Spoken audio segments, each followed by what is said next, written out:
presented by Public Music Mathli.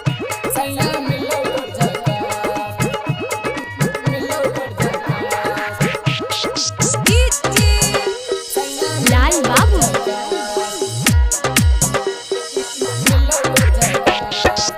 देखै में लागै छौरी जिला योरी गप हगै माल गहि माल सैया मिलो तोर झकास हगै माल गहि माल सैया मिलो तोर झकास देखै में लागै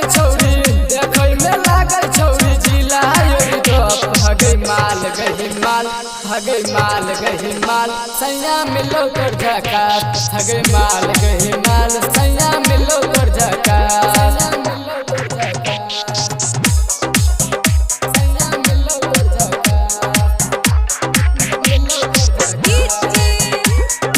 लाल बाबू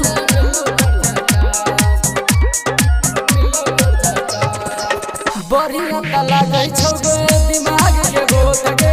कोनो दिन पैर जैतो बजहा के टोप गे बढ़िया त लागै छौ गे दिमाग के गोत गे कोनो दिन पैर जैतो बजहा के टोप गे मिलके त करल करिहे टेन हसन के बात हगै माल गहि माल सैया मिलो तोर झकास हगै माल गहि माल सैया मिलो तोर झकास देखै में लागै छौरी जिला योरी गप हगै माल गहि माल सैया मिलो तोर झकास हगै माल गहि माल सैया मिलो तोर झकास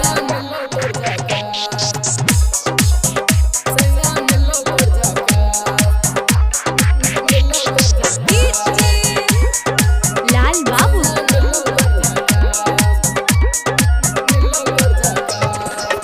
अरविंद कहिला से कहिला तू बात के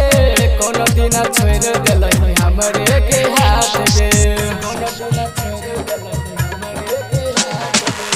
अरविंद कहिला से कहिला तू बात के कोनो दिन छोड़ देलही हमरे के हाथ गे माथा में घुस गेलो टेन हसन के बाद हगै माल गहि माल सैया मिलो तोर झकास हगै माल गहि माल सैया मिलो तोर झकास देखै में लागै छौरी जिला योरी गप हगै माल गहि माल